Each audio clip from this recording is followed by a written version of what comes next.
Welcome to the Best is Surrey podcast. I'm Paul Deach. And I'm Marisa Heath, and this is Miss Opal. Yeah, well, if you're listening to the audio-only version of this, you won't see Miss Opal. It's because I've got a tiny spot of peanut butter on my hand somewhere. He's detected it.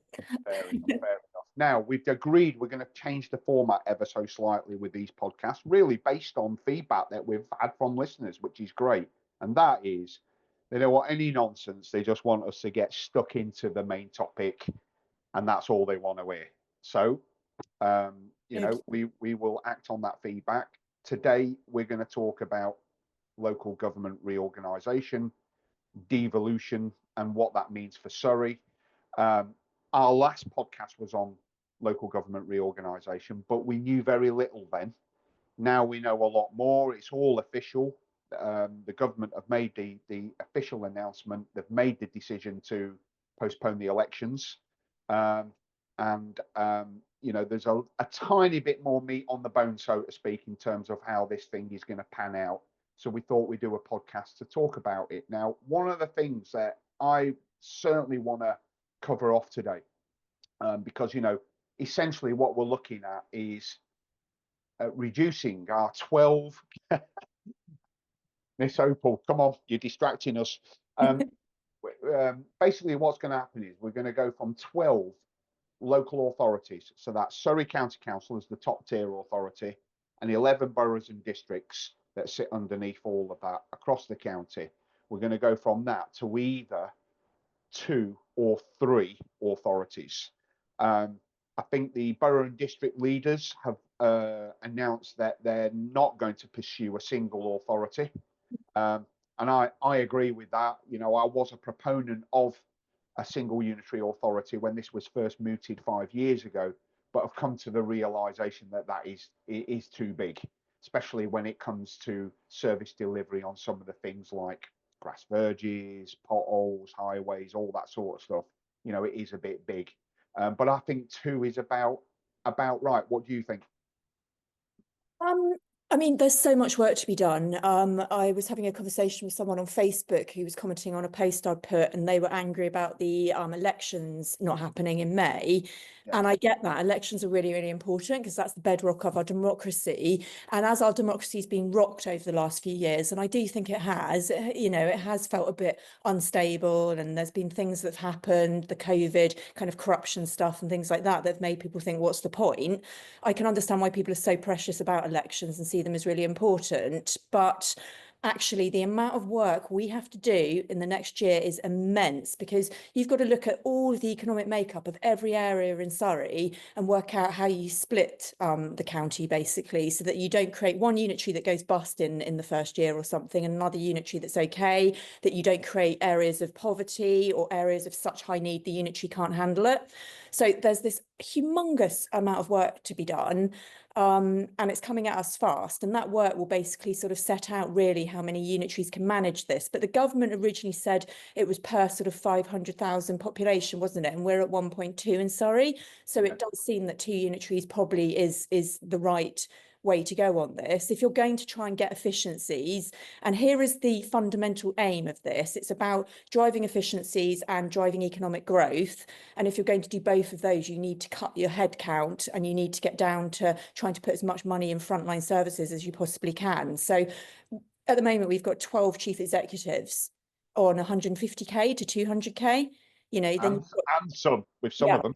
And then you've got other equivalents of that nature across the whole county, whereas actually, and you're still going to need loads of staff, don't get me wrong, but these employees in these councils don't need to worry. There's still going to be a demand for skills, but actually you don't need to be duplicating all this stuff. Let's get people boots on ground, people out there doing things to make our county better, rather than stuck behind desks on large salaries, potentially.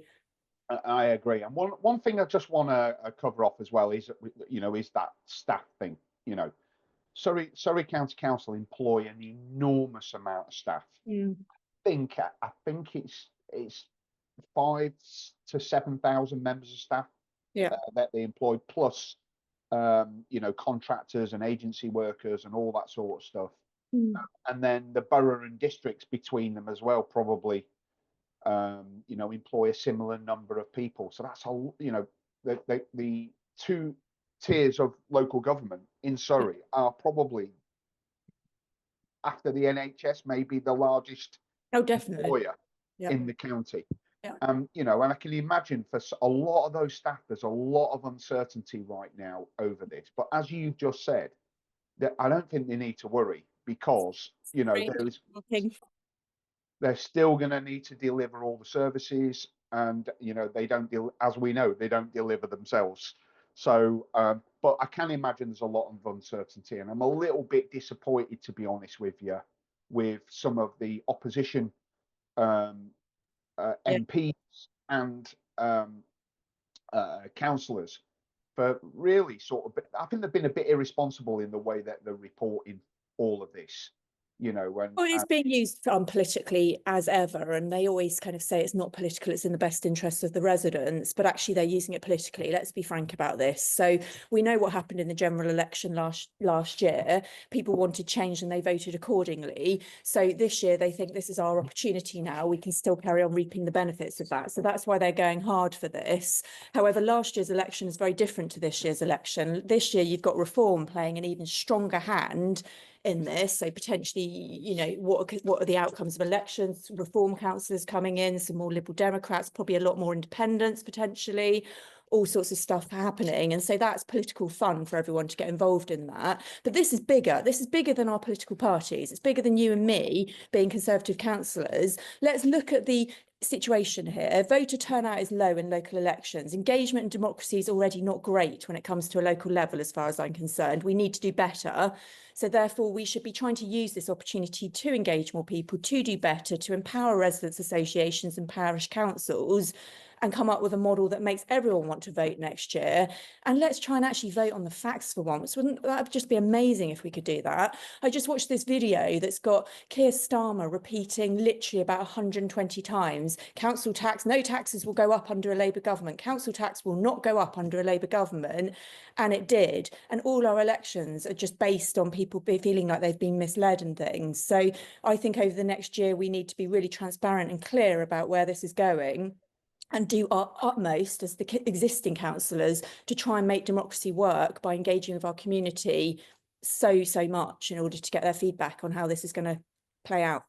Yeah, I think you're right, and I've complained, I think, on this podcast before about the behaviour of some councillors. I honestly believe, and I'm not going to say which party it is, I think everybody probably knows, but I don't want to get into sort of mudslinging and name calling and all that. But there's one particular party, and the way that they behave, actually, I think is a premeditated tactic to put people off standing for election. The way that they engage on social media, the way that they behave in council meetings. I mean, our last council meeting, true, it was awful. Our last council meeting was appalling. I mean, I was sat there and embarrassed. And I wish people would go and watch that. I was praying that no one was watching the webcast. Well, I think they should, because they should see how these people are behaving, Paul. It's bullying, it's nastiness. You know, at the end of the day, we want politicians who can be respectful and present themselves well, listen to all sides, and just be decent people, don't we? I mean, surely that's the basic, you know, thing that you should have, be decent. And the behaviour exposed during these council meetings is far from decent. It is totally off-putting, you're right. And I'm fed up with this negative literature. Again, we're not naming the party, but it's always like, this is awful, everyone's done this badly, everyone's terrible, but no actual solutions as to how they're going to fix things and do things. And the next year is about fixing things and doing things, as far as I'm concerned. Why I agree, and why can't we, for once? You know, yeah, we're all different political parties, and you know, we have a lot of different fundamental beliefs, okay, but clearly everybody knows that the way the local government is structured right now, certainly in Surrey under this two-tier system, it don't work. You know, it's an old model that was created in 1974, if my memory serves me correctly, so 50 years ago. It's a 50-year-old governance model that is no longer fit for purpose. And I think we all agree on that. So rather than wasting energy and time into, you know, just election political rubbish, why don't we all get together there's a lot of great minds in Surrey. Why don't we all get together, work together to make this thing the best it possibly can be? Well, we don't have an option. You know, the district and borough and county, the two-tier model did work to an extent in the 2000s when I got involved. It, you know, it did bring democracy closer to people, and the borough councils were doing an important service. We've spoken on former podcasts about the calibre of councillors dropping. And I think that's got a role in it as well. Less people want to do this now. We could have a whole entire podcast about why people don't want to stand for election and be councillors. You've just touched on it, but you know, there's that issue. So you've got less decent calibre people coming through who want to do this role. The money's obviously disappeared from districts and boroughs. Sometimes, yes, because government have not funded local authorities as much as we would like, but also because of mismanagement within those local authorities and making the wrong choice where to spend their money. I don't know how unitary is going to work, and I do think there's risks to it, and I do think that we can't just say it's going to be the elixir to all the problems. You know, I don't want to say that at all, but the reality is Labour are doing this to us. We have said we will do it now. We have stepped up and said, okay, let's go, because we can sit here and continue to rot with our councils going bust and mismanagement and, you know, whatever else happens. And we can come at the end of the queue when Labour says basically, here's your model and this is where you're going. Or we can go now and try and shape that model whilst it's early days for Labour and get the best outcomes from it that we possibly can. So I don't know. I wouldn't want to sit here and say to residents, this is going to be a great fix. This is the answer to everything. But we damn well need to try and make sure it is. We've got to try and do that work now over the next year. And you know, the democracy point on the district and boroughs being closer to people, I really, really do get that point. And that's why we've got to create in the model a real mechanism around, as I said, the parishes and residents associations, community forums, all of those kinds of things, because actually otherwise we do have holes in the system, I think. I agree, and it is a very ambitious timeline, a year to get all this sorted out. God, yes. And one thing I posted about this on my Facebook page recently, one thing I will, as well as the actual reorganisation and trying to use my, what is it now, 13, 14 years of experience as a councillor to try and help shape this thing. But the other thing that we all have to be very focused on is business as usual. You know, what we can't have is services falling by the wayside because everybody's focused on you know, local government reorganisations. We've got to make sure it's up to us as councillors to hold council service leaders. Those intricate services, social care and all of those sorts of things are incredibly complicated. And even after 20 years in local government, I still find it so challenging.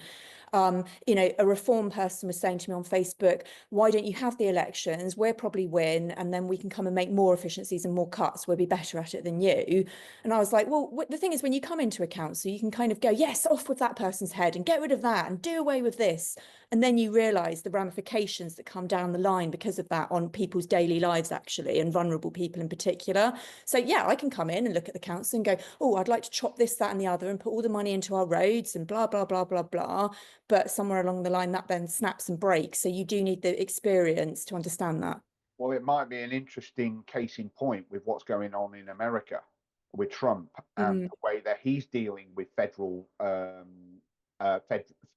federal workers across departments, this Doge thing that Elon Musk is looking at. And I think that's what's going to happen. You're going to have people who have not got a clue about the inner workings of government, making decisions. And I think in most cases, probably with the best intentions, but not actually understanding like you say, the implications of those decisions and cuts and all the rest of it. So yeah, we're going to have to be on our A game over the next year to make sure that we spot anything.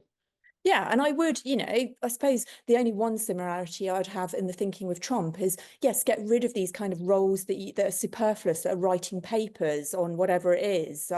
You know, diversity is important, but we don't need staff spending days and days writing policies and trying to implement things. Get rid of all of that stuff, focus on the core services that you have to deliver and do it really well. So yeah, it will be interesting to see how that plays out. But as I said, I'm Philip Hammond, so as Chancellor, obviously understands finance and economics better than just about anyone. And even he said to me once, I remember him saying, local government finance is one of the most complicated things He was like, it's so difficult, and it is. And the actual way this will be working now, people will say, well, what the hell is this unitary thing going to look like? Are they just going to chop the county in half? Is that how it works? Well, actually, what they have to do is, yes, find a set of councils. So you might kind of say Spelthorne, Surrey Heath and Runnymede and Woking or whatever stay together. But actually what they have to do is get all the money sort of finance stuff together and look at the levels of debt those councils have, at the levels of demand they've got on services, and where the economics are coming from in terms of businesses, employment and all of that kind of thing. So that's going to take some very intelligent people drilling down on all of that. And then they will cut the county in a way that ensures that there's some sort of balance. So could it be diagonal? Could it be vertical? Could it be horizontal? We don't know yet. That's the work that's going to happen over the next month. And you're right about the complexity of local government finance. It's something that I am no shame in admitting that. I mean, I'm not the most numerate of people anyway, but when you put the council finance balance sheets in front of me and all the different aspects of that and the way that they calculate stuff, just blows my mind, which is why I'm grateful to artificial intelligence, to be honest with you, because that's helped me a lot recently. Understand this stuff.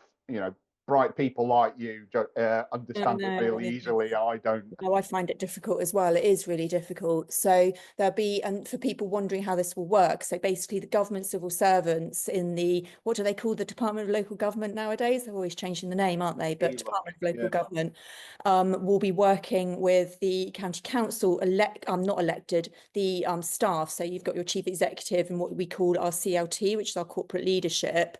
So they will be working with the paid services basically to try and work this through. What the role of the politicians will be is across every level, the district and borough leaders and their cabinets or teams will be able to sort of put their views in. I know they meet every Friday, the district and boroughs and the county. Tim Oliver meets with them and they have a conversation about what next. They are trying to work together, but that doesn't mean it will necessarily stay that way because there may be disagreement over what the right model is at the end.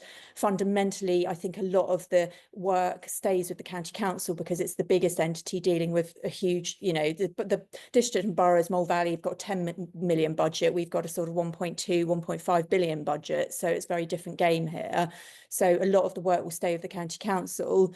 And so conversations will now evolve. And what happens in March, by the end of March, is we have to deliver our proposals. I think we can deliver more than one proposal, 1, 2 or 3 proposals to government to say this is the thing that we think will work. And they will then review that and say, okay, we choose this one.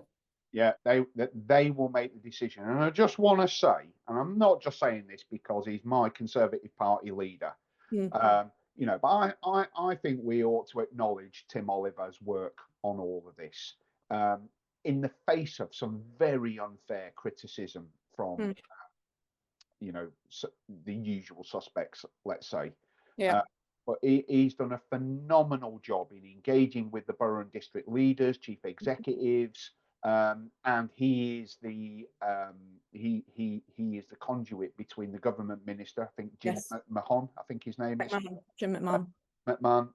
Who seems like a decent guy to me, to be honest with you. Everything I've seen of him in Parliament, he seems to be like quite a switched on guy. My Conservative colleagues probably won't appreciate me bigging up a Labour Party. No, but we should. If someone's good and doing the job, we should. Doesn't matter what party. Yeah, I think he is, to be honest with you. And I'm really grateful to Tim Oliver and the work that he's done. We need somebody with his intelligence because he is a very intelligent bloke. It amazes me whenever we go in our sort of cabinet catch-up meetings how across every single element of the council he is. Well, you don't get paid a salary per se for being leader of a council. You get an allowance, but for the hours he works, it's a pittance. He is endlessly working all weekend, evenings, weekdays. And when he's on holiday, and he doesn't need to. He does it because I think he truly believes in the better good for Surrey. And this is why I get very angry, again, going back to our council meetings. Sure, disagree with him, disagree with his politics, but when they get personal and nasty, that's so distasteful.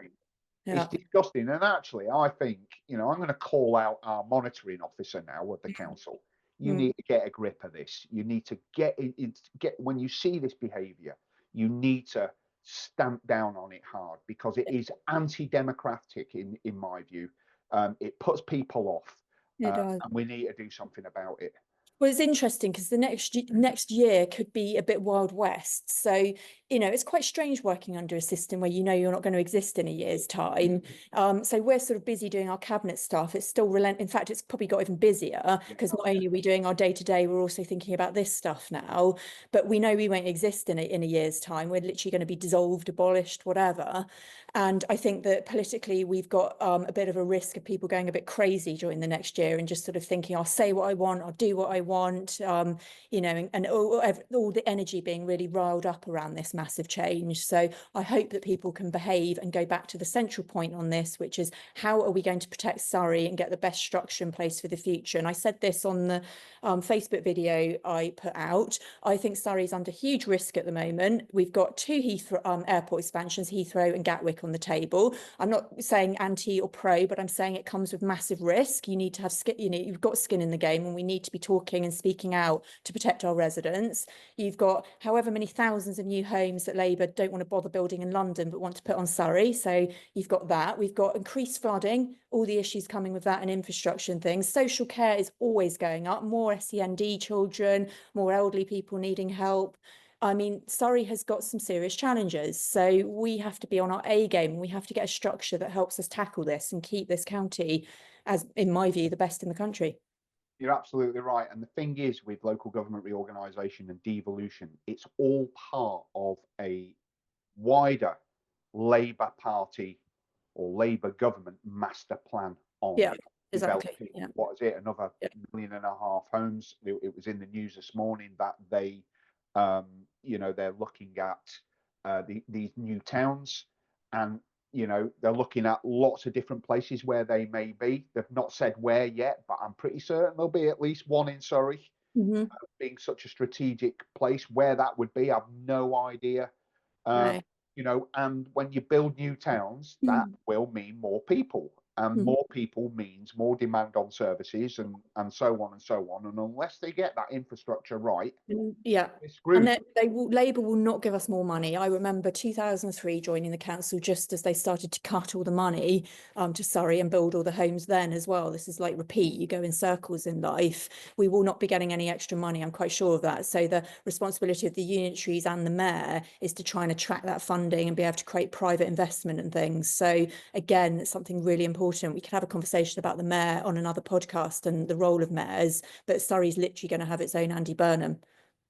Yeah, and if Manchester is anything to go by, and I know a little bit about Manchester, I come from Manchester. I was born in Salford, grew up in Manchester, visit regularly because I still have my mum there and my brothers and all the rest of it.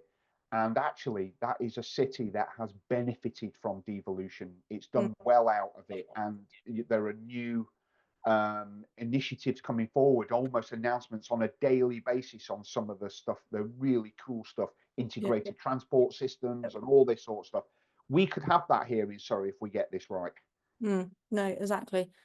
Now, I thought, well, that's probably a good place to leave the podcast now. We'll try and do some more of these as this thing develops. We hope that if any residents that listening to this have any ideas, representations they want to make. Get involved, get your voice heard, speak to the councillor or us, whatever. My argument back to the reform guy was simply like, well, give us your ideas then. If you think you can make efficiencies and make Surrey a better place, tell us. And if they're that good, we'll put them forward. So I think that goes to anyone. Everyone's got a voice in this. So that's genuinely the truth. We can all shape it. On that reform point, and I understand why people think that, well, fresh pair of eyes, all that sort of stuff, and that is a very valid argument. But the thing is that if you elect a load of councillors who have no idea how councils work, and then put them into a local government reorganisation situation, I think that actually could spell disaster. No, that I'm pretty sure of that. You don't put anyone new into a big change of a corporation or anything. You just don't. Let's go with what we know. The year will go very, very fast, and I do appreciate the democracy and local elections point, but the year will go in a blur. yeah, I think we've got no choice anyway. This isn't our choice. This is Labour. I know people certain parties keep saying it's the Conservatives. All we did is said, we know this is coming. Labour have set the direction. We want to go now because, as I've said earlier in this, we don't want to wait for our districts and boroughs to go bust or for there to be a massive problem. Let's get it done. But this is Labour government's initiative and they've got a huge majority and there's no one doing it. Yeah, and they have proven on a number of occasions in their short time in government that they will, it doesn't matter how unpopular the decision, went to fuel payments is a classic example, doesn't matter how unpopular the decision is, they're determined to press forward with it. And this is one of those things. Yeah. Anyway, a couple of topics to touch on going forward. I think we could talk about farmers and the farmers' tax, because I still think that's an interesting issue. I'd like to talk about the Trump effect on Surrey. At some There point. is There definitely is a Trump effect in Surrey. Yeah. And I'd also like to talk about, to get your expertise on a future pod, a short one on AI, because there's some really interesting developments happening that do have an impact on politics and the way we do things. So let's meet up again soon. But otherwise, I mean, AI can be a force for good, but it can also be a serious situation where we're actually ending up pissing on our own chips because it can take jobs away and all that. We've got to get that right. So that's a big discussion, definitely. yeah, but I mean, the role of it in politics. I was listening to the Rory Stewart podcast the other day, and he was saying how he uses it to get information and help him write things and stuff like that. So it is a political tool now. It is. I use it every single day. It's part of my daily workflow now. And it just makes me a bit more efficient. Anyway, that's one for another podcast. Well, Marisa Heath, thank you very much. And until next time. Bye.